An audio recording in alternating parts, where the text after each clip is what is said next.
So today I wanted to talk about a very important topic, and that is artificial intelligence. I'm sure a lot of you have already heard about all of these new programs, such as ChatGPT, DeepSeek, Grok on Twitter, and all of these different programs that are being used actually daily today by hundreds of millions of people, and millions of them are Muslims. So the question is this a good thing? Does it have a good influence on Muslim community that we start using and relying on these types of programs? And I wasn't really planning on talking about this topic, even though it's an important topic, but I didn't want to talk about it until I started recently noticing this pattern of problematic things that are coming out and issues, like really, really big issues that are influencing the Muslim community due to artificial intelligence. So the first thing I think I should do is to talk about what is artificial intelligence, because I think some people are extremely ignorant when it comes to the identity of what is artificial intelligence, how does it work. And due to that, they give it a lot of authority. They rely on what it says. It's like gospel truth or something. And many of these people are Muslims, and it's a huge issue. Even obviously non-Muslims are doing the same thing. You go on Twitter and whatever, you have two people discussing and arguing, and then one of them just mentions Grok or whatever on Twitter, and then he's like, is this true or is this false or whatever? And then he uses whatever the artificial intelligence says as proof or evidence, as if what have been said is true. So how do these programs work? They simply work through, you design a program, and then you input data within that program. You input certain data within that program. You input certain algorithms. So for example, you would put an algorithm within ChatGPT that when a question is asked, search Reddit, for example, search YouTube, search articles, search these specific website. When a scientific question is asked, go to science, nature, go to this and that. So you will input this specific command within the artificial intelligence. Also, where you direct the artificial intelligence to go, the responses of the artificial intelligence will reflect wherever it's collecting data from. So you need to understand this is just a program, and that program is collecting information depending on the person who programmed it, where it's going to collect the information from. Now, keep in mind, the people who are designing these programs are not Muslims. They're not Muslims, and they are Western people, and they have their own agendas. You know, you look at DeepSeek, whether it's used by the Chinese, or you look at Grok being used by, each of these people have their own agendas. And therefore, whatever the artificial intelligence is going to say and answer you and reflect, most of the time is going to be based on the views that these people hold and the agendas that they're trying to accomplish. So the problem is when people don't understand the biases within these programs, and that leads to huge issues. Like, for example, recently, come across like many people who are like experiencing doubts. Some of them have become hyper skeptics. Why? Because they go to ChatGPT, like the Quran says, ask the people of knowledge if you don't know. They think it's go ask ChatGPT if you don't know. So they go to Sheikh ChatGPT or Sheikh Grok or whatever, and they go ask him questions. And then they get confused. Why are they getting confused? Because that artificial intelligence program is either collecting information from Reddit or from, whatever articles out there online in the English language. And then it's responding to the questions. And most of the people commenting and making posts in these websites are non-Muslims, people who hate Islam, misrepresent Islam, and put incorrect information. So when that Muslim is asking the artificial intelligence, he is under the influence that the artificial intelligence is objective.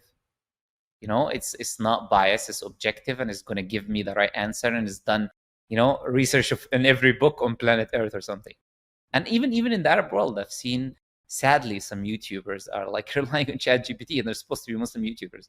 The guy's like, oh, I saw a question in the comments, and I went to ChatGPT, and it told me this hadith and that hadith. Are we leaving people of knowledge and the scholars and going to ChatGPT and asking it questions? Now, for example, you can go to ChatGPT. I was just doing that before recording, so I can give an example. So I asked ChatGPT, based on rationality and evidence, give me a simple yes or no. In your view, does God exist? So it responded by, based strictly on rational analysis and available evidence, the answer is no.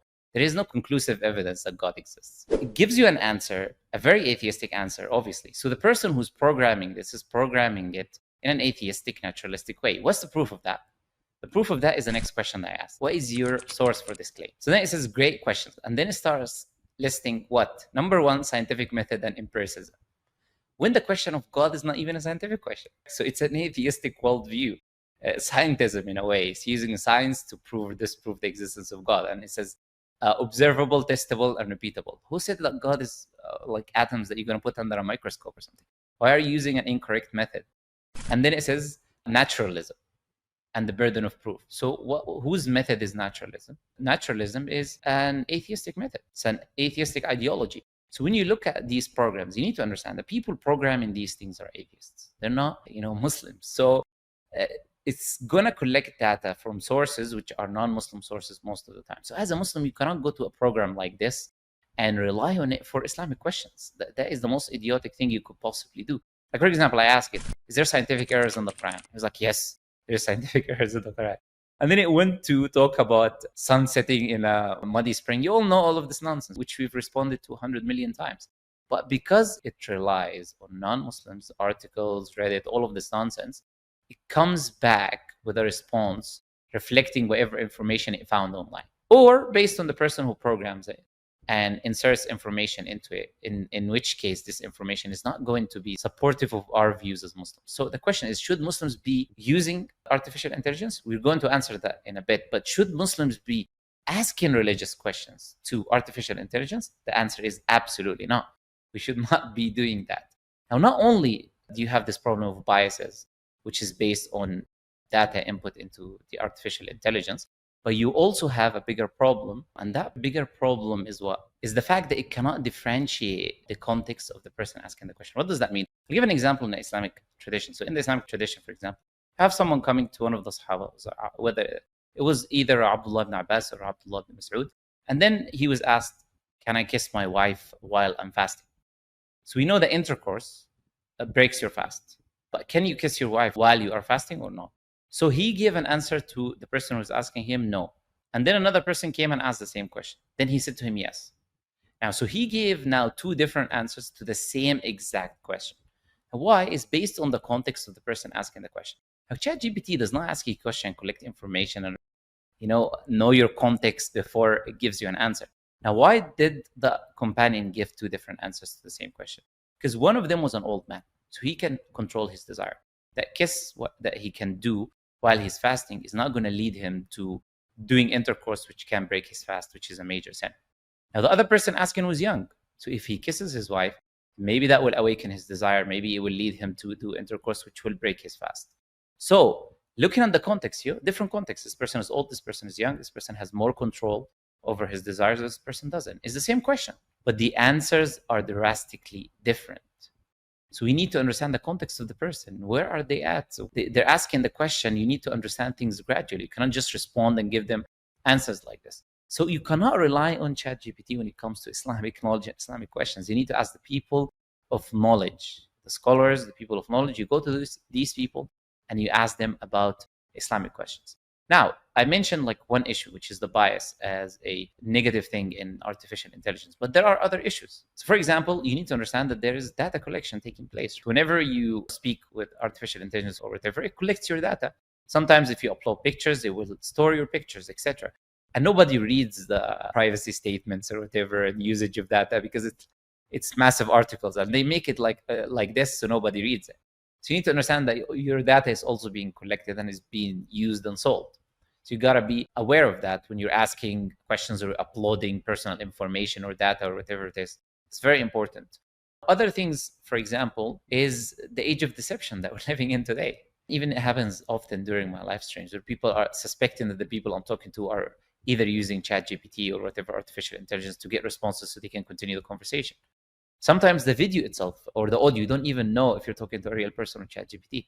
If a person doesn't have his camera on, it could be just the audio is generated by AI.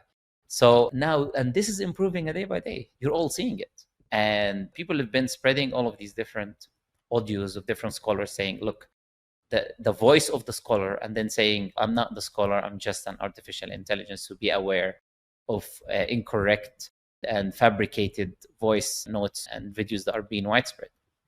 So we're entering an age of deception. So we have to be very, very aware and very, very careful as Muslims. In the future, we're entering this age in which some of the narrations mention, depending on its authenticity, that the person who's truthful people will call him a liar, and the person who's a liar, people will think he's truthful. And we're entering this age, and you can see how easy it's going to be for the Dajjal to deceive the people. It's already happening now. Now it's very easy for like a little bit of editing, and people are already buying whatever they're seeing and thinking this is absolute truth. So that deception is problematic. Also, the AI itself is trained on the arts of deception. I remember one time I was on Twitter and there was a comment, and then Grok responded to it, and it was on my post.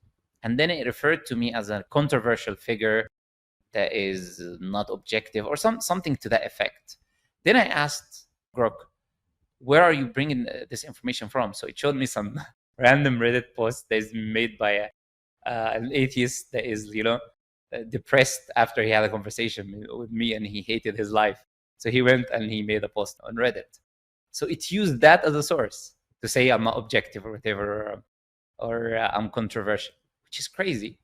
Then I asked Grok to correct this information based on the fact that this is just one source and is not reliable and we don't know who's saying this, etc. So Grok said yes. Then I ended up asking Grok the same question, but from a different account. So I wanted to see, does it update information?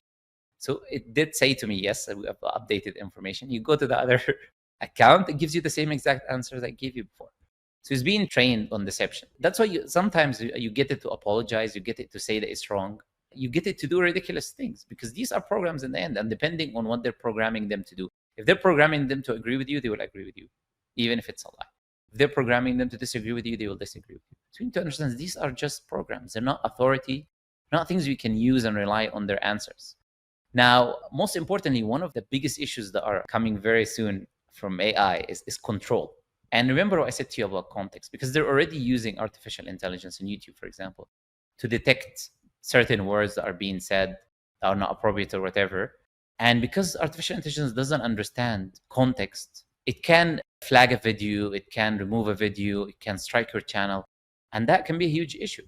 I have a friend who has this payment system or whatever, and you had some artificial intelligence flagging one payment and it shut down the whole payment processor. It's a huge issue just because it incorrectly flagged one transaction.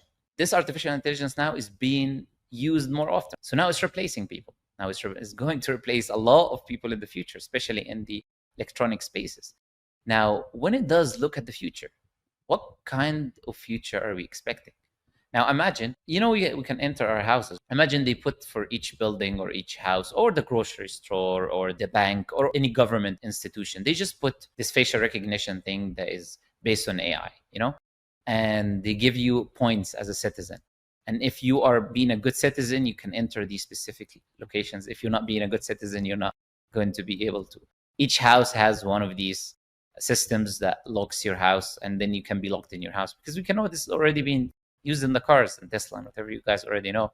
Can lock a person inside his car, using artificial intelligence. So we're approaching an age in which we need to be very, very careful about the advancements of these things, because they're not designed by Muslims. They're not designed by people who agree with you ideologically, which means that if this becomes something which has more and more control every day, it's only going to harm us as a community. So we need to be prepared. And towards the end of the video, I'm going to mention what we need to do. Very basic things, but what we need to do. So these are all things that we need to look out for, harmful things, negative things, etc., that we need to be very, very, very careful about. Does that mean we should not be using artificial intelligence? No, I'm not saying that. There's many good usages that we can use artificial intelligence. For example, translation. For example, writing articles. For example, correcting grammatical mistakes in articles. For example, data entry, coding. All of these things are okay. You can use, as a Muslim, you can benefit from artificial intelligence. You can use it in titles, videos, or whatever. You can use all of these things, creating thumbnails. All of these are great usages of AI. So we're not anti-AI, and we shouldn't be anti-AI. We should be using it and benefiting from it. At the same time, understanding where it can be used and where it cannot be used. It's a tool, just like anything else and everything else. Just think of AI like you're using Google. You're not going to trust a random site that pops up and you don't even know who wrote that website.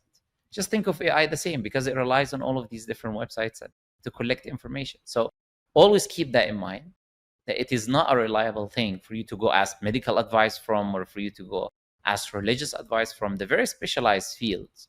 These things, for now, We need to focus on going and asking the people of knowledge and people of understanding, and not basing it on such AI models.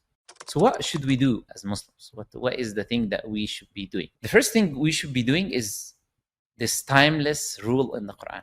This timeless rule, which is miraculous, which shows you that the Quran is for every time and for every people and for every culture. That the Quran tells you, if an unknown person, if an ignorant person, if a disobedient person comes to you with the news, you need to verify it. You need to search. You need to investigate. That's what the Quran teaches you to do. Now, this rule we need to thoroughly apply as Muslims, because, like I said today, with the deception that is happening and increasing day in and day out, you need to be very aware. You cannot just trust whatever you see online. You need to research, verify, and investigate, and make sure that whatever you're seeing, whatever you're hearing, is accurate and it is coming from the source. Because, like I said, very soon, like they all talk about this island and list. If you guys know what I'm talking about, it ends with steen. That list, for example, if it comes out, people can just come and say later on, oh, this is AI. All of these videos are AI and all of this. So deception is going to increase very, very, very highly. So we need to be very, very thorough in our investigation and research when we see information online or things being said. Secondly, what else do we need to do? We need to advance ourselves in the knowledge of what these technologies are, its capacity, and developing our own. Our issue with social media is that we're reliant on non-Muslim social media, and then we're restricted and we're having all of these issues. If we did our own social media, we wouldn't have this issue. So now with AI, we need to do that. We need to have our own people that are designing AI that we're using as Muslims in a way that benefits us. Because we can input our data just like these people are inputting their data. They believe their morality is superior, and that's why their AI is going to reflect that. We can program our own AI as well. And we need to advance ourselves in preventative measures, ways that we can protect ourselves. So perhaps advancing these AIs, we can detect videos which are AI from videos which are not AI. Probably is going to be very difficult, but that's something that we need to work on and try to do our best to advance ourselves in these types of fields so we can protect ourselves as Muslims and use that as a shield. Because like I said, once these things are being used by these governments that disagree with your morality, that want to control you, then what else can you do? You're going to be trapped. If you don't have something to protect yourself, if you're not advanced, if you're not familiar and knowledgeable about these type of systems, times are going to be very, very difficult. And we can see, this advancement is probably leading us to some sort of a death of technology completely, and we're coming back to the old days. That's what it seems like it's going, because AI is replacing humans in, like as I said, all of these fields. So nobody knows how the future is going to be and what kind of influence that is going to be on human beings generally. And keep in mind, do not be a lazy person. Remember, Prophet Muhammad, peace be upon him, he said that ignorance will widespread, even though the Prophet, peace be upon him, said that writing will widespread. And you can see that now with AI. People are so lazy, they don't read, they don't investigate, they don't research. You ask a guy, did you do research? He said, yes. And he just went and asked AI in 2 minutes, and he thinks that's research. That's not research. Research is that you do it on your own. You understand what is the primary source materials, you ask the people of expertise, etc., and you make sure that you're collecting the right information. Now, people are becoming lazy and lazy every day. And you as a Muslim cannot be like that. You need to be aware and understand that these things are limited. They have their own good usages. They have their negative and harmful aspects.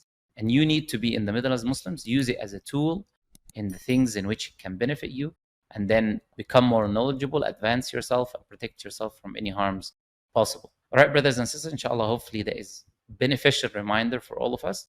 And the most important thing, like I said, as Allah says in the Quran, ask the people of knowledge if you do not know.